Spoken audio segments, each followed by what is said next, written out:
ପ୍ରବନ୍ଧ ସମ୍ପର୍କରେ କ'ଣ ନା ପ୍ରବନ୍ଧଟି ବିଚାର ଆଲୋଚନା ପୁସ୍ତକରୁ ସଂଗୃହୀତ ହେଲା।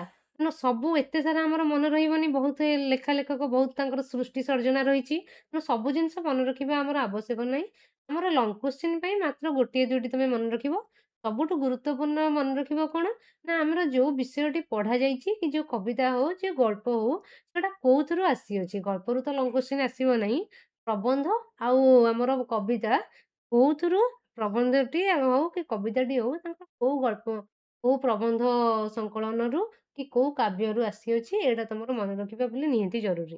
ଯେମିତି ସ୍ୱାଧୀନ ଦେଶରେ ଶିକ୍ଷା ଚିନ୍ତା ପ୍ରବନ୍ଧଟି ଆମର ବିଚାର ଓ ଆଲୋଚନା ପୁସ୍ତକରୁ ଗୃହୀତ। ଉକ୍ତ ପ୍ରବନ୍ଧରେ ସ୍ୱାଧୀନ ଭାରତବର୍ଷର ଶିକ୍ଷା ବ୍ୟବସ୍ଥା ସମ୍ପର୍କରେ ଆଲୋକପାତ କରାଯାଇଛି। ଯେମିତି ବିଷୟର ନାଁ ଦେଇ ରହିଛି କ'ଣ ନା ସ୍ୱାଧୀନ ଦେଶରେ ଶିକ୍ଷା ଚିନ୍ତା। ତେଣୁ ସ୍ୱାଧୀନତା ପରବର୍ତ୍ତୀ ସମୟରେ ସ୍ୱାଧୀନତା ପରର ଭାରତବର୍ଷର ଶିକ୍ଷା ବ୍ୟବସ୍ଥା କୋଉ ଭଳିଆ ରହିଛି ତାହା ଆଲୋଚନା କରିଛନ୍ତି। ସ୍ୱାଧୀନତା ପରବର୍ତ୍ତୀ କାଳରେ ଉନ୍ନୟନ ବିଷୟ ବିଚାର କଲାବେଳେ ଶିକ୍ଷା କଥାକୁ ଶେଷରେ ବିଚାର କରାଯାଉଥିଲା। ଯେତେବେଳେ ଦେଶ ସ୍ୱାଧୀନ ହୋଇଛି ସେତେବେଳେ କ'ଣ ହେଇଛି ନା ଆମର ଯୋଉ ଉନ୍ନୟନ ବିଷୟ କଲେ ଯୋଉ ଉନ୍ନତିମୂଳକ କାର୍ଯ୍ୟ କ'ଣ କଲେ ଦେଶରେ ଆମର ଦେଶଟା ଅଗ୍ରଗତି ହେଇପାରିବ, ଉନ୍ନତି କରିପାରିବ, ଆଗକୁ ଯାଇପାରିବ, ଏସବୁ ଜିନିଷକୁ ମାନେ ଧାରଣାକୁ ନିଆ ହେଇଛି, ବିଚାର ଆଲୋଚନା କରାହେଇଛି। ଏସବୁ ବିଷୟରେ କ'ଣ ନା ଶିକ୍ଷା କଥାକୁ ସବା ଶେଷରେ ବିଚାର କରାଯାଇଛି। ଠିକ ଅଛି। ତେଣୁ ଆମେରିକା ଓ ଇଂଲଣ୍ଡ ଅପେକ୍ଷା ଭାରତରେ ବିଶେଷଜ୍ଞମାନଙ୍କୁ ବିଶେଷ ସମ୍ମାନ ମିଳେ ନାହିଁ। ଯୋଉ ବିଶେଷଜ୍ଞମାନେ ରହିଛନ୍ତି, ବିଶେଷଜ୍ଞମାନେ କହିଲେ କ'ଣ ନା ଯାହାଙ୍କର କୌଣସି ବିଷୟରେ ବିଶେଷ ଭାବରେ ଜ୍ଞାନ ଅଛି ଆମେ ତାଙ୍କୁ ବିଶେଷଜ୍ଞ ବୋଲି କହିବା। ତେଣୁ ସେ ବିଶେଷଜ୍ଞମାନଙ୍କୁ ଭାରତରେ ବିଶେଷ ସମ୍ମାନ ମିଳେ ନାହିଁ। ସମ୍ମାନ କୋଉଠି ମିଳେ ନା ଆମେରିକା ଆଉ ଇଂଲଣ୍ଡ ଭଳିଆ ଦେଶରେ। ଫଳରେ ଆମ ଭାରତରେ ବିଶେଷଜ୍ଞମାନଙ୍କର କୌଣସି କଥା କରିବା ପାଇଁ ବ୍ୟକ୍ତିଗତ ଉତ୍ସାହ ନାହିଁ କି ସ୍ପୃହା ଦେଖାଯାଏ ନାହିଁ। ସ୍ପୃହା କହିଲେ ପିଲେ କ'ଣ ନା ଆଗ୍ରହ ହେଲା। ସ୍ପୃହା କହିଲେ ଆଗ୍ରହ। ଯଦି କୌଣସି ଜିନିଷରେ ତମେ ଏଇନେ ଗୋଟେ ଜଣେ ଭଲ ଗୀତ ଗାଉଥିବ କି ଭଲ ଚିତ୍ର କରୁଥିବ କି ଭଲ ନାଚ କରୁଥିବ, ତମକୁ ଯଦି ମାନେ ଜଣେ ଆଗକୁ ନ ବଢ଼ିବା ପାଇଁ ଜଣେ ପ୍ରେରଣା ନ ଦବ, ଜଣେ ନ କହିବ ଯେ ହଁ ତୁ ବଢ଼ିଆ କରୁଛୁ, ତୁ ଆଗକୁ ଯିବୁ, ବହୁତ ବହୁତ ନାଁ ହବ, ଏମିତି ଜଣେ ନ କହିବ, ତୁ ଭଲ ଭାଷଣ ଦଉଛୁ, ତୁ ଭଲ ଗୀତ ଗାଉଛୁ, ଏମିତି ଜଣେ ନ କହିବ, ତାହେଲେ ଆମ ଭିତରେ କ'ଣ ଇଚ୍ଛାଟା ଯୋଉ ସେମିତି ଇଚ୍ଛାଟା ଯଦି ଜଣେ ଆମକୁ ପ୍ରେଜ୍ କରିକି କହିବ ସେଟା ଇଚ୍ଛାଟା ଆମର ଦ୍ୱିଗୁଣିତ ହେଇଯିବ। ହଁ ଜଣେ ପ୍ରଶଂସା କରୁଛି ତାହେଲେ ମୁଁ ଆହୁରି ଭଲ କରିବି। କିନ୍ତୁ ସେଇଭଳିଆ ସମ୍ମାନ ବିଲେ ଆମ ଭାରତ ବର୍ଷରେ ଦେଖାଯାଏ ନାହିଁ। ସେଟା କୋଉଠି ଥାଏ ନା ଇଂଲଣ୍ଡ ଆଉ ଆମେରିକା ଭଳି ଦେଶରେ ସେ ଜିନିଷ ଗୁଡ଼ିକ ଦେଖାଯାଇଥାଏ।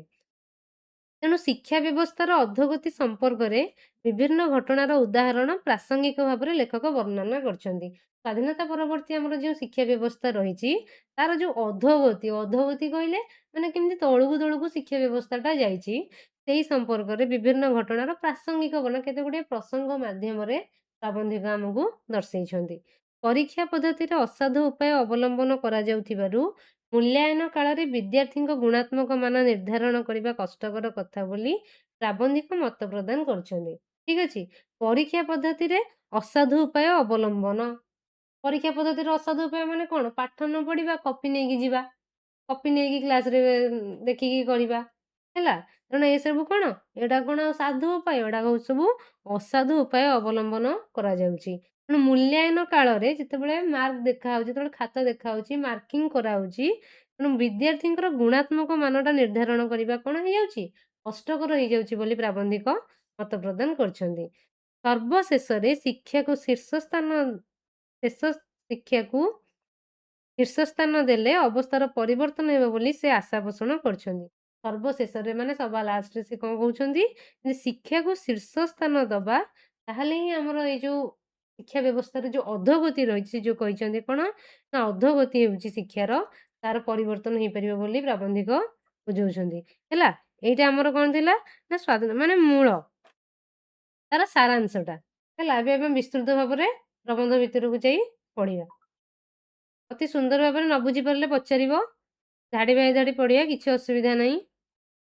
ଯୋଉଠି ନ ବୁଝିପାରିବ ଆରାମରେ ଭଲ ଭାବରେ ତମେ ମେସେଜ ଦବ, କମେଣ୍ଟ ଦବ। ଠିକ ଅଛି।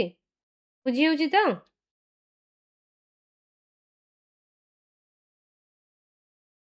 ତେଣୁ ଆସିଲା ଆମର କଣ ନା ଗୋଲକ ବିହାରୀ ଧଳଙ୍କର ସ୍ୱାଧୀନ ଦେଶରେ ଶିକ୍ଷା ଚିନ୍ତା। ଥରେ ଜିଲ୍ଲା ପରିଷଦ ପରିଚାଳିତ ଗୋଟିଏ ଆଞ୍ଚଳିକ ସଭା ଦେଖିବାର ସୁଯୋଗ ମିଳିଥିଲା। କାହାକୁ ମିଳିଥିଲା? ପ୍ରାବନ୍ଧିକଙ୍କୁ। ଠିକ ଅଛି। ଥରେ ଜିଲ୍ଲା ପରିଷଦ ପରିଚାଳିତ ଗୋଟିଏ ଆଞ୍ଚଳିକ ସଭା ଦେଖିବାର ସୁଯୋଗ ମିଳିଥିଲା। ମାନେ ପ୍ରାବନ୍ଧିକ ସେ ଜାଗାରେ ଭାରତରେ କଣ କରୁଛନ୍ତି ନା ଜିଲ୍ଲା ପରିଷଦ ଜାଣିଛ ଆମର ରହିଛନ୍ତି ୱାର୍ଡ ମେମ୍ବର, ଏମପି, ଏମଏଲଏ, ଜିଲ୍ଲା ପରିଷଦ ଏମିତି ସବୁ ରୁହନ୍ତି। ତେଣୁ ଜିଲ୍ଲା ପରିଷଦଙ୍କର ପରିଚାଳିତ ମାନେ ଜିଲ୍ଲା ପରିଷଦଙ୍କ ମାଧ୍ୟମରେ ଗୋଟେ ସଭାର ଆୟୋଜନ କରାଯାଇଥିଲା, ଯାହାର ଦେଖିବାର ସୁଯୋଗ କିଏ ପାଇଥିଲେ? ପ୍ରାବନ୍ଧିକ ଗୋଲକ ବିହାରୀ ଧଳ।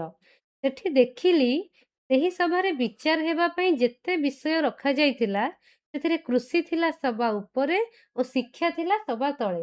ତେଣୁ ପ୍ରାବନ୍ଧିକ କହୁଛନ୍ତି ସେଠି ବିଚାର ଆଉ ଆଲୋଚନା ଯୋଉ ସଭାଟି ପରିଚାଳିତ କରାଯାଇଥିଲା ସେଠି ବିଚାର ହବା ପାଇଁ, ସେଠି ଆଲୋଚନା କରିବା ପାଇଁ ଯେତେ ଗୋଟି ଶିକ୍ଷା ବ୍ୟବସ୍ଥା ରହିଥିଲା, ସବୁଠାରୁ ଶିକ୍ଷା ଥିଲା ସବା ଆଗରେ, ଏ କୃଷି ଥିଲା ସବା ଆଗ ଉପରେ ଆଉ ଶିକ୍ଷା ଥିଲା ସବା ତଳେ। ତେଣୁ ଯେମିତି ଆମର ପ୍ରବନ୍ଧର ନାଁ ରହିଛି ସ୍ୱାଧୀନ ଦେଶରେ ଶିକ୍ଷା ଚିନ୍ତା, ମାନେ ଦେଶ ସ୍ୱାଧୀନ ହେଇଯିବା ପରେ କଣ ଶିକ୍ଷାଟା ଚିନ୍ତାର ବିଷୟ ଆସିଯାଇଛି। ଶିକ୍ଷାର କେମିତି ଅଧୋଗତି ହେଇଛି ପ୍ରାବନ୍ଧିକ ଏ ପ୍ରବନ୍ଧ ମାଧ୍ୟମରେ ଅତି ସୁନ୍ଦର ଭାବରେ ବର୍ଣ୍ଣନା କରିଛନ୍ତି। ହେଲା, ତେଣୁ ପ୍ରଥମେ ସେ କଣ କହୁଛନ୍ତି ନା ଜିଲ୍ଲା ପରିଷଦଙ୍କ ଦ୍ଵାରା ଯୋଉ ସଭା ଗୁଡିକ ପରିଚାଳିତ ହେଉଥିଲା ସେଥିରେ କଣ ହେଇଛି ନା କୃଷି ସଭା ଉପରେ ରହିଛି ଆଉ ଶିକ୍ଷା ସଭା ତଳେ ରହିଛି। କୃଷି ଉପରେ ରହିବା କଥାଟା ବୁଝାଗଲା, କିନ୍ତୁ ଶିକ୍ଷାଟା ସଭା ତଳକୁ ଯିବାର କିଛି ବୁଝାଗଲା ନାହିଁ। କାହାକୁ ବୁଝାଗଲା ନାହିଁ? ଏଟା ପ୍ରାବନ୍ଧିକ କହୁଛନ୍ତି ଯେ କୃଷିଟାକୁ ସଭା ଉପରେ ରଖାଯାଏ। କାରଣ କଣ ପିଲେ ନା ସବୁ ଆମର କଣ କୃଷି, ଆମର କୃଷକ ଭାଇ ଖାଦ୍ୟ ନଦେଲେ ଆମେ ଗୋଟେ ସେମିତି ଖାଦ୍ୟ ନ ଖାଇଲେ ଆମେ କଣ ପଢିପାରିବା? ଆମର ମନ ଲାଗିବ, ପାଠରେ ମନ ଲାଗିବ ନାହିଁ। ତେଣୁ କୃଷି ହେଉଛି ସବୁଠୁ ମୂଳ। ସବୁ ନାଟ କାହା ପାଇଁ ପିଲେ? ପେଟ ପାଇଁ। ତେଣୁ ଯିଏ ଦାନା ଯୋଗେଇଲା, ତେଣୁ ପ୍ରାବନ୍ଧିକ କହୁଛନ୍ତି ଯେ କୃଷିଟାକୁ ଉପରେ ରଖିବା କଥା ଠିକ ଅଛି, କିନ୍ତୁ ଶିକ୍ଷାଟାକୁ ସବା ତଳକୁ ଯିବାର କିଛି ବୁଝା ପଡୁନାହିଁ। କିନ୍ତୁ ସେଦିନ ବିଚାର ଆଲୋଚନାରୁ ଯାହା ବୁଝାଗଲା ସରକାର ବହୁତ ଯୋଜନା କରିଛନ୍ତି, କିନ୍ତୁ ଲୋକେ ତାକୁ ବୁଝୁନାହାନ୍ତି କିମ୍ବା ବୁଝିବାକୁ ସେମାନଙ୍କର ଇଚ୍ଛା ବି ନାହିଁ। ତେଣୁ ସେଦିନର ସେଇ ଜିଲ୍ଲା ପରିଷଦଙ୍କ ପରିଚାଳିତ ଯୋଉ ସଭା କରାଯାଇଥିଲା ସେଥିରେ ବିଚାର ଆଲୋଚନାରୁ ଯାହା ବୁଝାଗଲା ସରକାର ଆମର କଣ କରୁଛନ୍ତି ନା ବହୁତ ଯୋଜନା ଗୁଡ଼ିଏ କରିଛନ୍ତି, କିନ୍ତୁ ତାକୁ ବୁଝିବାକୁ କାହାର ଇଚ୍ଛା ରହୁନାହିଁ। ଯେମିତି ଯୋଜନା ଆମର ଜାଣିଛେ ସେ କାଳିଆ ଯୋଜନା ହଉ, ବଳିଆ ଯୋଜନା ହଉ, ସୁଭଦ୍ରା ଯୋଜନା ହଉ, ଯୋଜନା ଆମର ଇନ୍ଦିରା ଆବାସ ଯୋଜନା ହଉ, କେତେ ଗୁଡ଼ିଏ ଯୋଜନା ରହିଛି। ତେଣୁ ସେ ଯୋଉ ଯୋଜନା ଗୁଡ଼ିକ ରହିଛି ତାକୁ ବୁଝିବା ସେଥିରେ କଣ ରହିଛି, ସୁବିଧା କଣ ଅଛି। ଜଣେ ତାକୁ ଜଣେ ଜଣଙ୍କର ଶିକ୍ଷା ନଥିଲେ, ଜଣେ ପାଠ ନ ପଢି ପାରିଲେ କଣ ତାର ରହିଛି ସେଟା କିଛି ଜାଣିପାରିବନି। କଣ ରହିଛି ଯୋଜନାରେ ଏଇ ସୁବିଧା ଗୁଡ଼ିକ ଉପଲବ୍ଧ ସେଟା ସେ ଜାଣିପାରିବନି ନା ସେ ପଢିବ କେମିତି? ଠିକ ଅଛି। ତାପରେ କଣ ରହିଛି ନା ତାର କାରଣ ହେଉଛି ସାଧାରଣ ଲୋକଙ୍କର ବିଶେଷ ଶିକ୍ଷା ନାହିଁ। ତ ସାଧାରଣ ଲୋକଙ୍କର ବିଶେଷ ଶିକ୍ଷା ନଥିବାରୁ ଆମର କଣ ହଉଛି ନା କିଛି ବହୁତ ଯୋଜନା, ଆମ ସରକାର ବହୁତ ଗୁଡିଏ ଯୋଜନା କରୁଛନ୍ତି କିନ୍ତୁ ତାକୁ ବୁଝିବାକୁ କାହାର ଇଚ୍ଛା ନାହିଁ। ଅଶିକ୍ଷିତ, ବୁଝିଲ? ଅଶିକ୍ଷିତ ହେଲା ମାନେ କଣ ପିଲା ଆଉ ତାକୁ ପଢିବାକୁ ଆଗ୍ରହ, ଯାହା ତ ଶୁଣିବ ତାଙ୍କୁ ସବୁ କିଛି ବୁଝି ପାରୁନଥିବ, ସେ ଜାଣିବେ କଣ ଶୁଣିବେ କଣ?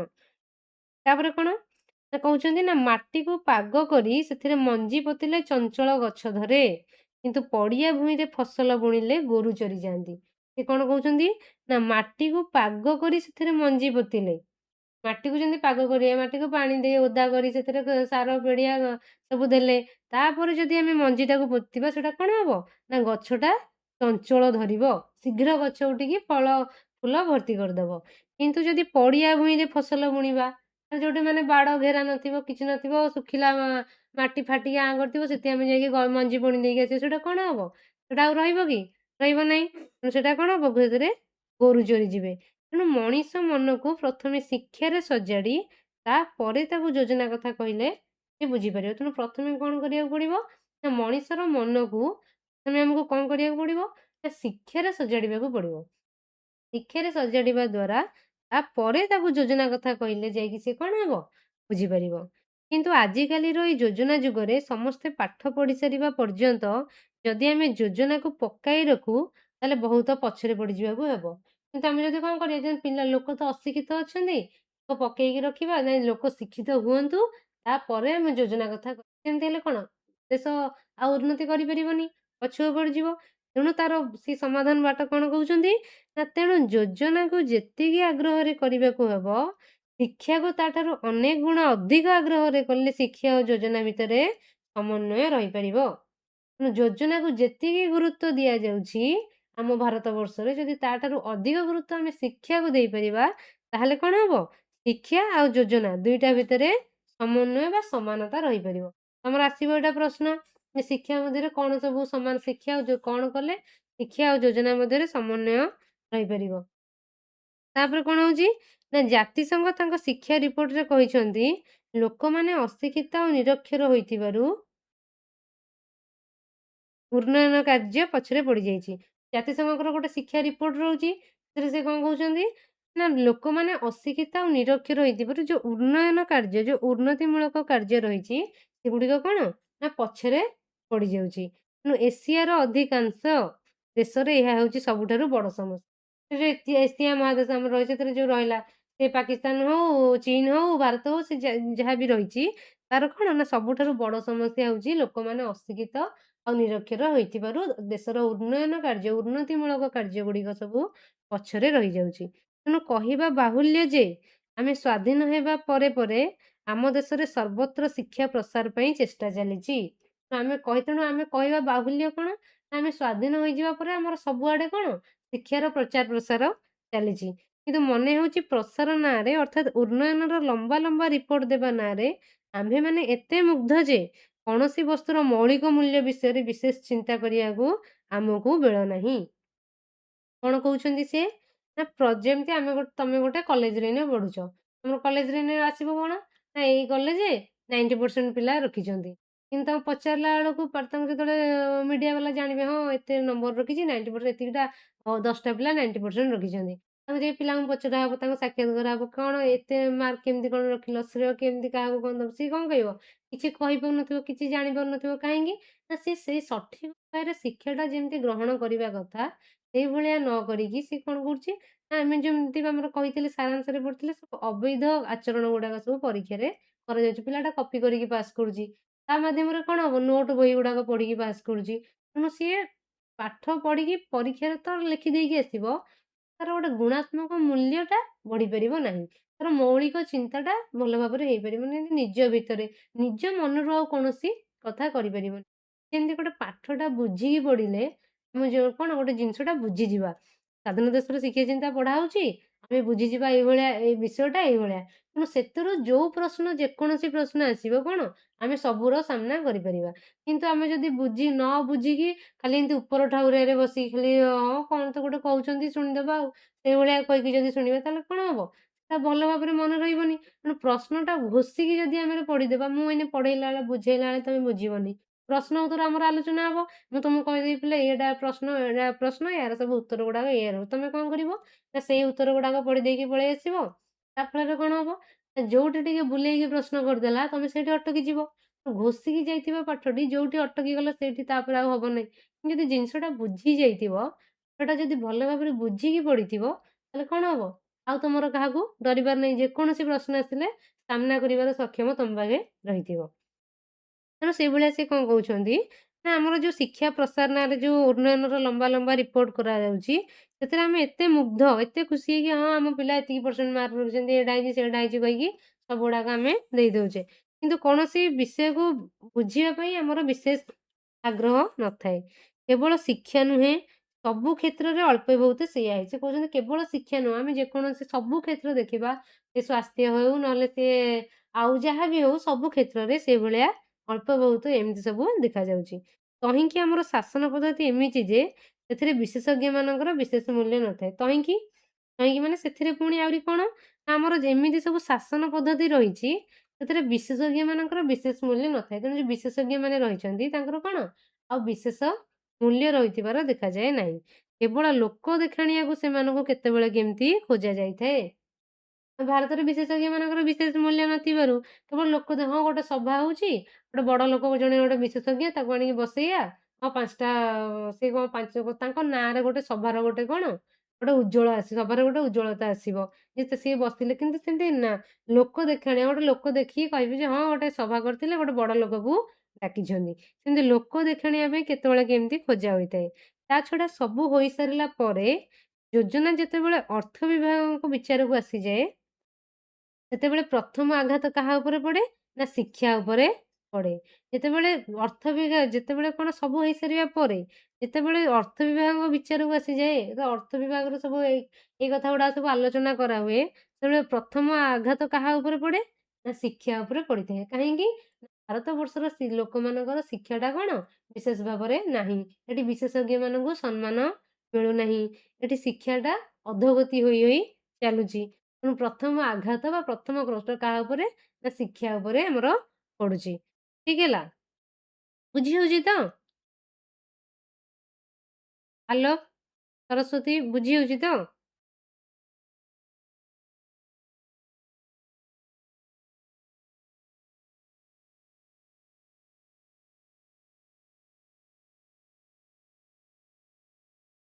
ଆରେ ପିଲେ ବୁଝିପାରୁଛ ନା ନାଇଁ? କି ୟେସ୍ ଗୋଟେ କ'ଣ ଲେଖିଦିଅ।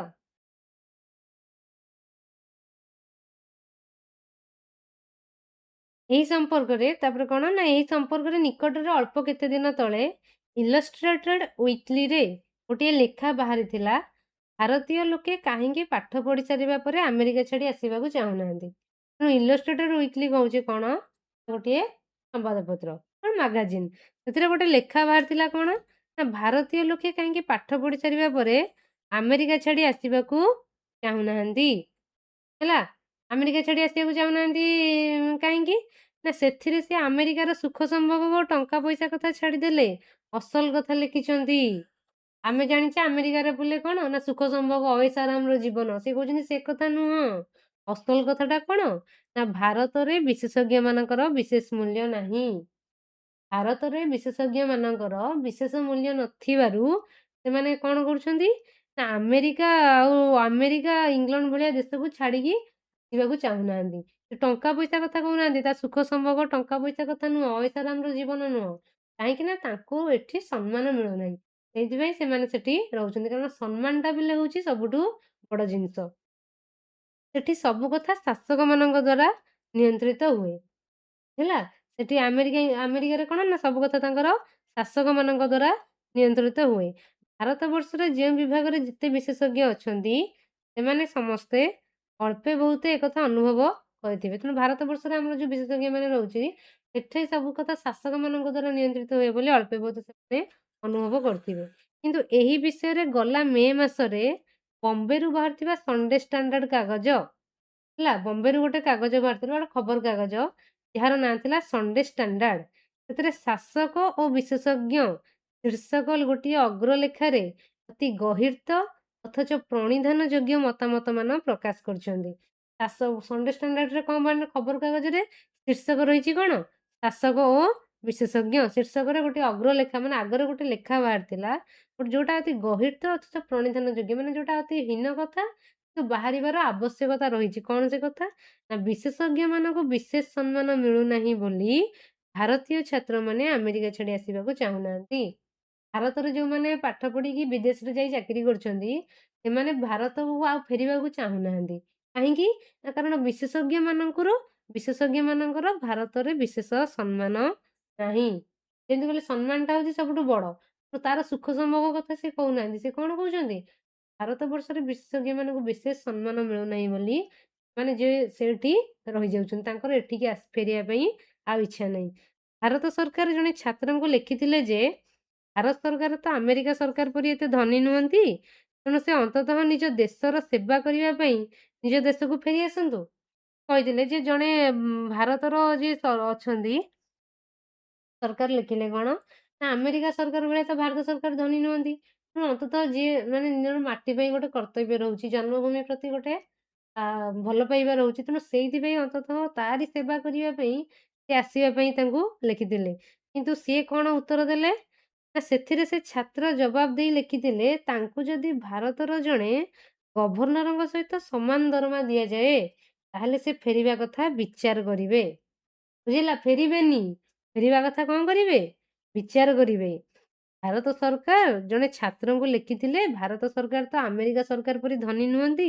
ଭାରତର ଯିଏ ପାଠ ପଢ଼ାପଢ଼ି କରିକି ଯାଇକି ଆମେରିକାରେ ରହୁଛନ୍ତି, ଭାରତ ସରକାର ତାଙ୍କୁ ଲେଖିଲେ ଯେ ଆମେରିକା ଭଳିଆ ତ ଭାରତ ଦେଶ ଧନୀ ନୁହଁ ନା, ତେଣୁ ତମେ ଆମ ଦେଶର ସେବା କରିବା ପାଇଁ ନିଜ ଦେଶକୁ ଫେରିଆସ। ସେ କଣ କହିଛନ୍ତି? ନା ଯଦି ଭାରତର ଛାତ୍ର ଜବାବ ଦେଇକି ଲେଖିଥିଲେ, ଯଦି ତାଙ୍କୁ ଭାରତର ଜଣେ ଗଭର୍ଣ୍ଣର, ଜଣେ ରାଜ୍ୟପାଳଙ୍କ ସହିତ ସମାନ ଦରମା ଦିଆଯାଏ, ତାହେଲେ ସେ କଣ କରିବେ? ନା ଫେରିବା କଥା ବିଚାର କରିବେ। ଫେରିବେନି, ଫେରିବା କଥା ବିଚାରକୁ ନେବେ। ତେଣୁ ବିଦେଶରେ ଲୋକେ ରହି ଏମିତି କଥା ଶୁଣାଇ ପାରୁଛନ୍ତି, ଅଥଚ ସେହି ଷ୍ଟାଣ୍ଡାର୍ଡର ଲୋକ ଏ ଦେଶରେ 15 ବର୍ଷ କାମ କଲେ ମଧ୍ୟ ପ୍ରଥମ ପାହାଚରୁ ଦ୍ୱିତୀୟ ପାହାଚକୁ ଉଠି ପାରୁନାହାନ୍ତି। ବିଦେଶରେ ରହିକି ଏ କଥା ଶୁଣେଇ ପାରୁଛନ୍ତି, କିନ୍ତୁ ସେଇ ଦେଶର ଲୋକ ଯଦି ଏଇଠି ରହିକି କାମ କରୁଛନ୍ତି, କଣ ହଉଛି? ନା ସେ ପ୍ରଥମ ପାହାଚରୁ ଦ୍ୱିତୀୟ ପାହାଚକୁ ଉଠି ପାରୁନାହାନ୍ତି। କାହିଁକି ଉଠି ପାରୁନାହାନ୍ତି? କାରଣ ଭାରତର ଶିକ୍ଷା ବ୍ୟବସ୍ଥାଟା ଅଧୋଗତି ଆଡକୁ ଅଗ୍ରସର ହେଉଛି। ସେ ଉନ୍ନତିମୂଳକ କାର୍ଯ୍ୟ କଲା ବେଳକୁ ଶିକ୍ଷାକୁ କଣ ପଛରେ ଆଲୋଚନା କରାହଉଛି। ତେଣୁ ସେ କଣ କହୁଛନ୍ତି? ବିଦେଶରେ ରହିକି ଲୋକ ଏଇ କଥା ଶୁଣାଇ ପାରୁଛନ୍ତି, କିନ୍ତୁ ଏଇଠି ଯଦି ସେଇ ଷ୍ଟାଣ୍ଡାର୍ଡର ଲୋକ 15 ବର୍ଷ କାମ କରୁଛନ୍ତି, ତାହେଲେ ସେ ପ୍ରଥମ ପାହାଚରୁ ଦ୍ୱିତୀୟ ପାହାଚକୁ ଉଠି ପାରୁନାହାନ୍ତି ବା ତାଙ୍କର ଯୋଉ ପ୍ରମୋସନ ହେଇପାରୁନାହିଁ। ତେଣୁ ଏଇଥିପାଇଁ ଏ ଦେଶରେ ବିଶେଷଜ୍ଞମାନଙ୍କର କୌଣସି କଥା କରିବା ପାଇଁ ବ୍ୟକ୍ତିଗତ ଉତ୍ସାହ କିମ୍ବା ସ୍ପୃହା ନାହିଁ। ସ୍ପୃହା କହିଲେ ପିଲେ କଣ? ଆଗ୍ରହ। ହେଲା? ସ୍ପୃହା କହିଲେ ଆଗ୍ରହ। ତେଣୁ ଏଇ ଦେଶର ବିଶେଷଜ୍ଞମାନଙ୍କର କୌଣସି କଥା କରିବା ପାଇଁ ବ୍ୟକ୍ତିଗତ ଇଚ୍ଛା ବା ଆଗ୍ରହ ଦେଖାଯାଏ ନାହିଁ। ଦ୍ୱିତୀୟରେ କଣ ନା ଯେଉଁଥିରେ ଯାହାର ଅବା ସ୍ପୃହା ଅଛି, ସେଇ ବିଷୟରେ ତାଙ୍କୁ ଯଥାଶୀଘ୍ର ନିଷ୍ପୃହ କରିବା ପାଇଁ ବି କମ୍ ଲୋକ ନାହାନ୍ତି। ଆଉ ଯୋଉମାନଙ୍କର ବି ଆଗ୍ରହ ଅଛି, ଯୋଉମାନେ ଉନ୍ନୟନମୂଳକ କାର୍ଯ୍ୟ କରିବା ପାଇଁ ଚିନ୍ତା କରୁଛନ୍ତି, ବାକି ଆମର ଯୋଉ ଶୁଣିନ କଙ୍କଡା ପ୍ରକୃତି କୁହନ୍ତି, ଜଣେ ଉଠିଲା ଆଉ ଜଣେ ତାର ଗୋଡ଼ ଟାଣିବାର ଯୋଉ କଥା ରହିଛି। ତେଣୁ ଜଣେ ଯଦି ଉଠିକି କହୁଥିବ ମୁଁ ଏଇଟା କରିବି ସେଇଟା କରିବି, ତୁ କଣ କରିବୁ? ତୋ ଦ୍ୱାରା ହବନି। ବୁଝିଲ? ତେଣୁ ସେଇଭଳିଆ କଥା। ସେ କଣ କହୁଛନ୍ତି ନା ଯାହାର ବି ଜଣେ 2 ଜଣ ଅଛନ୍ତି, ଯାହାର ବି ଆଗ୍ରହ ରହୁଛି କିଛି କାମ କରିବା ପାଇଁ, ବାକି ଯୋଉ ଅଲଗା ଲୋକମାନେ ଅଛନ୍ତି ସିଏ ତାକୁ ସେଥିରୁ ନିଷ୍ପୃହ କରିବା ପାଇଁ, ମାନେ ତାଙ୍କ ଆଗ୍ରହଟାକୁ ମାରିଦବା ପାଇଁ, ଇଚ୍ଛାଟାକୁ ଛଡେଇ ଆଣିବା ପାଇଁ ବି କମ୍ ଲୋକ ଆମର ନାହାନ୍ତି। ଏହି ସମ୍ପର୍କରେ ଦେଶର ପରିଚାଳନା ପଦ୍ଧତିରେ ଏକ ନୂତନ ଦୃଷ୍ଟିକୋଣ ସୃଷ୍ଟି ନ ହେଲା ପର୍ଯ୍ୟନ୍ତ ଅବସ୍ଥାର କୌଣସି ପରିବର୍ତ୍ତନ ସମ୍ଭବ ନୁହେଁ। ଏହି ସମ୍ପର୍କରେ ଦେଶର ପରିଚାଳନା ପଦ୍ଧତି, ତେଣୁ ଦେଶର ଯୋଉ ପରିଚାଳନା ପଦ୍ଧତି ରହିଛି, ଏଥିରେ କଣ ଏକ ନୂତନ ଦୃଷ୍ଟିକୋଣ ସୃଷ୍ଟି ନ ହେଲା ପର୍ଯ୍ୟନ୍ତ ଅବସ୍ଥାର କୌଣସି ପରିବର୍ତ୍ତନ ସମ୍ଭବ ନୁହେଁ। ନୂଆ କିଛି ଦୃଷ୍ଟିକୋଣ ନ ଆସିଲା ପର୍ଯ୍ୟନ୍ତ ଆମର କଣ ହବ? ଏଇ ଶିକ୍ଷା ବ୍ୟବସ୍ଥାର କୋଉ ଅବସ୍ଥା? ନା ଶିକ୍ଷା ବ୍ୟବସ୍ଥାର ଯୋଉ ରହିଛି ବ୍ୟବସ୍ଥା, ତାର କିଛି ପରିବର୍ତ୍ତନ କରାଯାଇ ପାରିବ ନାହିଁ। ବଡ଼ ବଡ଼ ଯୋଜନା ଓ ବଡ଼ ବଡ଼ ବିଶେଷଜ୍ଞଙ୍କ କଥା ଛାଡ଼ିଦେଲେ, ଶିକ୍ଷାର ସାଧାରଣ ସ୍ତରରେ ଯାହା ହେଲାଣି ଓ ଯେଉଁ ପ୍ରକାର ଅଧୋଗତି ଦିନକୁ ଦିନ ଚାଲିଛି, ତାକୁ ନ ରୋକିଲେ ଆମର ଅବସ୍ଥା ନିଶ୍ଚୟ ଶୋଚନୀୟ ହେବ। ହେଲା? ତେଣୁ ବଡ଼ ବଡ଼ ଯୋଜନା ଓ ବଡ଼ ବଡ଼ ବିଶେଷଜ୍ଞଙ୍କ କଥା ଛାଡ଼ିଦେଲେ, ଶିକ୍ଷାର ସାଧାରଣ ସ୍ତରରେ ଯାହା ସବୁ ହେଲାଣି, ମାନେ ଶିକ୍ଷାଟା କେଉଁ ପ୍ରକାର ଅଧୋଗତି ହେଉଛି ଦିନକୁ ଦିନ ତଳକୁ ତଳକୁ ଯାଉଛି, ଯାହାକୁ ଯଦି ଆମେ ତାକୁ ଉନ୍ନୟନମୂଳକ କାର୍ଯ୍ୟ ନ ଚିନ୍ତା କରିବା ସେ ବିଷୟକୁ ନେଇକି, ତାହେଲେ କଣ ହବ? ଆମର ଶିକ୍ଷା ବ୍ୟବସ୍ଥା ଦିନେ ଶୋଚନୀୟ ହୋଇପଡ଼ିବ। ତେଣୁ ଶିକ୍ଷା ପ୍ରସାର ବାହାରକୁ ଯେତେ ଦେଖାଯାଉଥିଲେ ମଧ୍ୟ, ଯେଉଁମାନେ ଶିକ୍ଷା କଥା ଜାଣୁଛନ୍ତି, ସେମାନେ ନିଶ୍ଚୟ ଅନୁଭବ କରୁଥିବେ, ଶିକ୍ଷା ରାଜ୍ୟରେ ଏକ ନିରୁପାୟ ଅବସ୍ଥା ଆସି ପହଞ୍ଚିଲାଣି। କି ପ୍ରକୃତରେ ପିଲେ ପାଠକ, ଶିକ୍ଷା ଗ୍ରହଣ କରିବାକୁ ପ୍ରକୃତରେ ଯାହାର ଆଗ୍ରହ ଅଛି, ସେ କଣ? ସେ ଜାଣିବେ ଯେ ପ୍ରକୃତରେ ଶିକ୍ଷାଟା କେମିତି ତଳକୁ ତଳକୁ ଗଲାଣି। ତେଣୁ ଶିକ୍ଷା ପ୍ରସାର ବାହାରକୁ ଯେତେ ଦେଖାଯାଉଛି, ହଁ ଏତେ ଖବରକାଗଜରେ ଆମେ +2 ରେଜଲ୍ଟ ଆସୁଛି, ମାଟ୍ରିକ ରେଜଲ୍ଟ ଆସୁଛି, ଆମେ ଦେଖୁଛେ ପୁରା କଲେଜର ନାଁ ବାହାରିକି ଶହ ଶହ ପିଲାଙ୍କର ପୋଷ୍ଟର ପଳେଇ ଆସୁଛି। ମୋ ସହିତ ଏତିକି 98, 99, 97 ସବୁ ପରସେଣ୍ଟ ରଖିକି ପାସ୍ କରୁଛନ୍ତି। କିନ୍ତୁ ତଥାପି କଣ କହୁଛି? ନା ଶିକ୍ଷାର ସ୍ତରଟା ପ୍ରାବନ୍ଧିକ କହୁଛନ୍ତି ଅଧୋଗତି ଆଡ଼କୁ ଗତି କରୁଛି। କାହିଁକି? ନା ଆମେ ତାପରେ ଅଛି। କାହିଁକି ଏ ଜିନିଷ କରାହଉଛି? ତେଣୁ ସେଥିପାଇଁ ବୋଧହୁଏ ଭାରତ ସରକାର ଏକ ଶିକ୍ଷା କମିଶନ ବର୍ତ୍ତମାନ ବସାଇ ଭାରତୀୟ ପରିସ୍ଥିତିର ନିରୀକ୍ଷଣ କରୁଛନ୍ତି। ଭାରତୀୟ ଶିକ୍ଷା ବ୍ୟବସ୍ଥା ରହିଛି, କଣ ନା ଭାରତ ସରକାର ଗୋଟେ ଶିକ୍ଷା କମିଶନ ବସେଇଛନ୍ତି, ଯେଉଁଥିରେ ଭାରତୀୟ ସବୁ ପରିସ୍ଥିତି ନିରୀକ୍ଷଣ କରୁଛନ୍ତି। ତାପରେ ପୁଣି କହୁଛନ୍ତି ସମସ୍ୟା ତ ଅନେକ, ହେଲା? ସମସ୍ୟା ତ ଅନେକ, କିନ୍ତୁ ଗୋଟିଏ ଦୁଇଟି କଥା ବିଚାର କଲେ ଆମେ ସମସ୍ୟାର ବିଶାଳତାର ଆଭାସ। ସମସ୍ୟା ଅଛି, ବହୁତ ସମସ୍ୟା ଅଛି। କିନ୍ତୁ ସବୁଗୁଡ଼ାକ ଯଦି ଆମେ ଆଲୋଚନା କରିବା, ତାହେଲେ କଣ ହବ? ସବୁ ଆଲୋଚନା ଗୋଟିଏ ଦୁଇଟା ଆଲୋଚନା କଲେ ହିଁ ବହୁତ। ତେଣୁ କଣ ସେ ଗୋଟିଏ ଦୁଇଟା ଆଭାସ ଆମେ ପାଇଯିବା?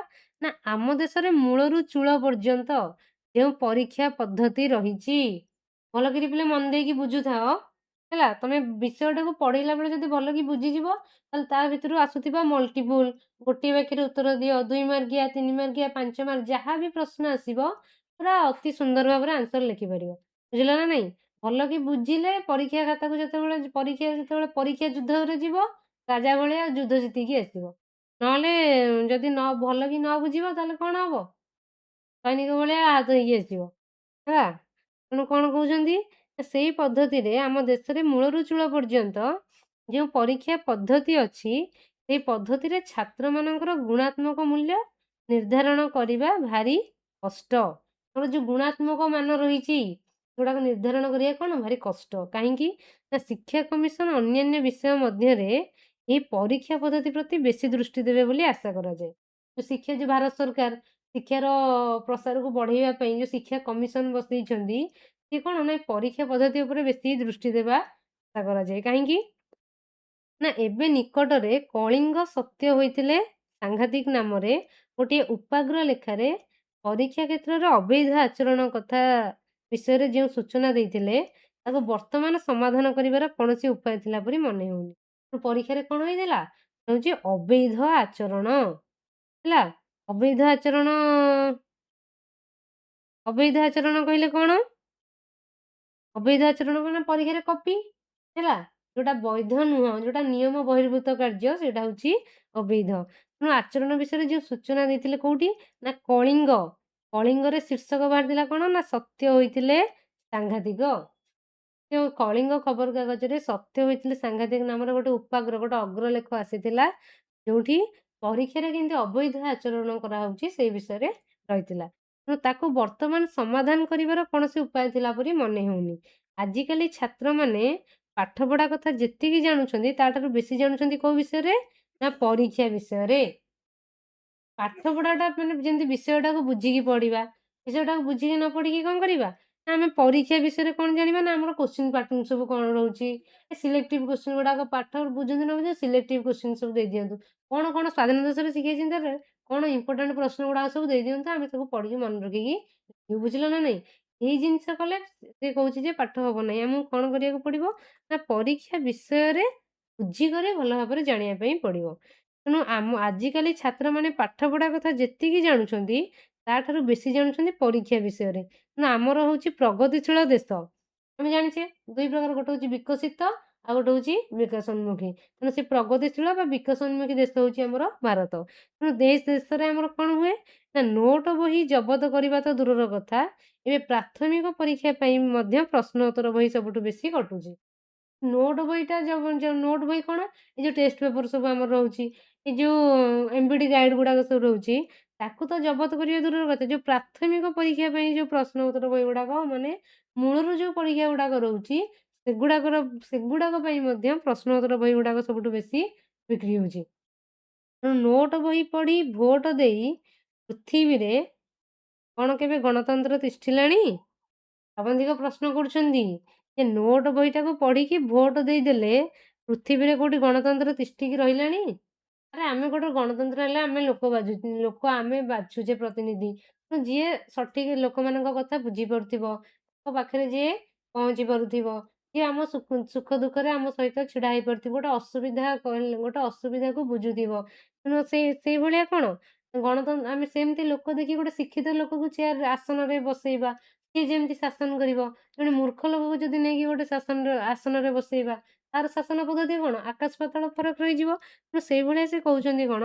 ନା ନୋଟ ବହି ଆମେ ପଢିବା, ଯେମିତି ନୋଟ ବହି ପଢିକି ଆମେ ଉପରୁ କଣ ନୋଟ ବହି ଗୁଡାକ ପଢିଦେବା, ପ୍ରଶ୍ନ ଉତ୍ତର ଆମେ ଏବେ ପାଠ ପଢିବାନି, ପରୀକ୍ଷା ସମୟରେ ଖାଲି ହଡବଡ ହେଇକି ଦେଖିଦେବା କଣ ବିଷୟ ଗୁଡା ରହିଛି, କଣ ସବୁ ପ୍ରଶ୍ନ ରହିଛି, ଏଗୁଡା ସବୁ ପଢିକି ଘୋଷାଘୋଷି କରିକି ଯାଇ ଖାତାରେ ଲେଖିଦେଇକି ଆସିବା। ଏମିତି କରିକି ଆମର କଣ ନା ଗୁଣାତ୍ମକ ମୂଲ୍ୟ ବଢି ପାରିବନି, ଗୁଣାତ୍ମକ ମାନର ଉନ୍ନତି ହେଇପାରିବନି।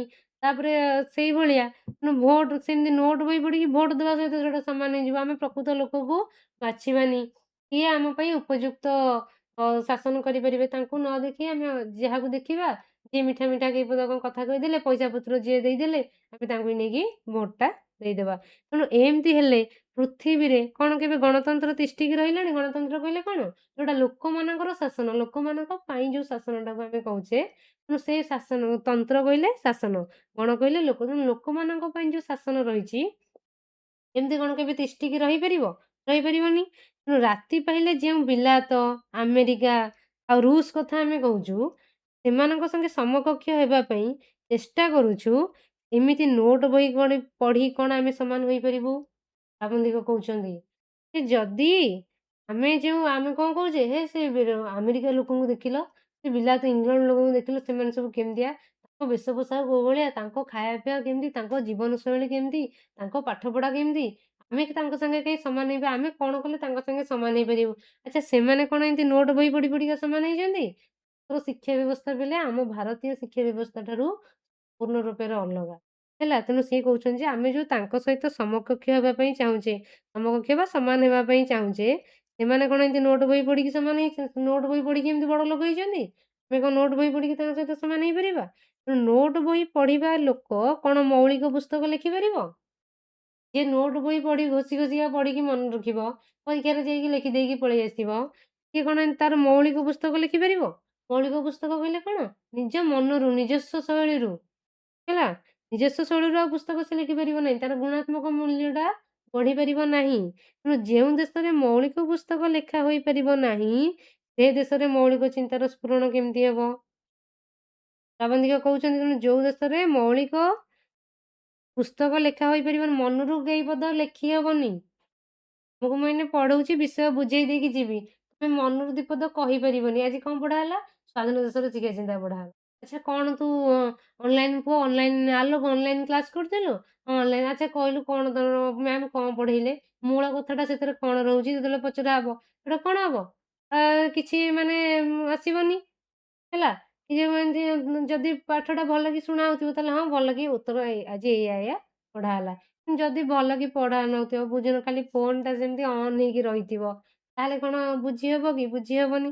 ସେଇଥିପାଇଁ ସେ କହୁଛନ୍ତି ଯେ ଯଦି ନୋଟ ବହି ମୌଳିକ ପୁସ୍ତକ ଲେଖା ହୋଇପାରିବନି, ସେ ମୌଳିକ ଚିନ୍ତାର ମଧ୍ୟ ସ୍ଫୁରଣ ହୋଇପାରିବ ନାହିଁ। ସେ ପ୍ରଶ୍ନ ଆସିବ ଯେ ମୌଳିକ ଚିନ୍ତାର ସ୍ଫୁରଣ କାହିଁକି ହୋଇପାରିବ ନାହିଁ? ପିଲାଟା ଯଦି ନୋଟ ବହି ପଢ଼ିକି ପାଠ ପଢ଼ିକି ପରୀକ୍ଷା ଖାତାରେ ଲେଖିକି ଆସିବ, ତାହେଲେ ତାର ଗୁଣାତ୍ମକ ମୂଲ୍ୟ ବଢ଼ିପାରିବନି। ସେ ନିଜ ମନରୁ ଦି ଧାଡ଼ି ଲେଖିପାରିବନି। ତାର ଯୋଉ ମୌଳିକ ଚିନ୍ତା, ତାର ନିଜସ୍ୱ ଚିନ୍ତନ, ତାର ସ୍ଫୁରଣ କେମିତି ହବ? ତାର ଅଗ୍ରଗତି କେମିତି ହବ? ହେଇପାରିବ ନାହିଁ। ତେଣୁ ପିଲା ଯଦି ପ୍ରାଥମିକ ସ୍କୁଲରୁ ନୋଟ ବହି ପଢ଼େ, ପ୍ରାଥମିକ ସ୍କୁଲରୁ ପିଲେ ଯୋଉଟା ପ୍ରଥମରୁ ପଞ୍ଚମ ଯାଏଁ ଆମର ରହୁଛି, ସେ ପ୍ରାଥମିକ ସ୍କୁଲରୁ ଯଦି ସେ ନୋଟ ବହି ପଢ଼ିବ, ପରୀକ୍ଷାରେ ପାସ୍ କରିବାର ଆଧୁନିକ କୌଶଳମାନ ଶିଖିବ। ପରୀକ୍ଷାରେ କେମିତି କ'ଣ ପାସ୍, ଯେମିତି କହିଲେ କୋଶ୍ଚିନ୍ ପାଟର୍ନ ଗୁଡ଼ା ସବୁ କ'ଣ ରହୁଛି, ସିଲେକ୍ଟିଭ୍ କୋଶ୍ଚିନ୍ ସବୁ କ'ଣ ରହୁଛି, ତାର ଆଧୁନିକ କୌଶଳ ମାନେ କ'ଣ କଲେ ମୁଁ ଖାଲି ପାଠ ପଢ଼ିବିନି, ମୁଁ କେମିତି ମାର୍କ ରଖିଦେବି, ମୋତେ ଖାଲି ସେଇ କଥା ଗୁଡ଼ିକ କହିଦିଅନ୍ତୁ। ତେଣୁ ସେଇଭଳିଆ ଯଦି ହବ, ତାହେଲେ ବହିର ଜ୍ଞାନ ଅନୁସନ୍ଧାନ ନ କରି ପ୍ରଶ୍ନପତ୍ର କେଉଁଠି ରହିଛି ସେଇ ଅନୁସନ୍ଧାନରେ ଅନେକ ସମୟ କଟେଇବ। ବହିରେ କୋଉ ଜ୍ଞାନ ରହିଛି ତାକୁ ଯଦି ନ ପଢ଼ିବ, ଖାଲି ପ୍ରଶ୍ନପତ୍ର ଗୁଡ଼ାକ କ'ଣ ଅଛି, ହେ ୱାନ୍ ଲାଇନ୍ ୱାର୍ଡ଼ ଏତିକି ଅଛି, ମଲ୍ଟିପୁଲ୍ ଏତିକି ଅଛି, 2 ମାର୍କିଆ ଏତିକି ଅଛି, 3 ମାର୍କିଆ ଏତିକି ଅଛି, ଏଗୁଡ଼ାକ ଯଦି ଖାଲି କରିବ, ତାହେଲେ ଜ୍ଞାନାର୍ଜନ କରିବା ତା ପାଖରେ ସମ୍ଭବ ହେବ କୋଉଠୁ? ତାର ଜ୍ଞାନ ବଢ଼ିପାରିବ କି? ବଢ଼ିପାରିବ ନାହିଁ। ଖାଲି ଉପରୁ ପଢ଼ିଲେ କ'ଣ ହବ? ଭିତରୁ ତ କିଛି ଜିନିଷ ସେ ବୁଝିନଥିବ। ତେଣୁ ଏବେ ସେଇ କଥାର ଉଦାହରଣ ଦେଇକି ସେ କହୁଛନ୍ତି କ'ଣ, ଏହି ବିଷୟର ସମ୍ପୂର୍ଣ୍ଣ ଭିଡ଼ିଓଟି ଦେଖିବା ପାଇଁ ଏବେ ହିଁ ପ୍ଲେ ଷ୍ଟୋରରୁ ଡାଉନଲୋଡ୍ କର ଦ ନିଗମ ଏଜୁକେସନାଲର ଆପ୍ ଏବଂ ଜଏନ୍ କର ସାରସ୍ୱତ ବ୍ୟାଚ୍‌ରେ।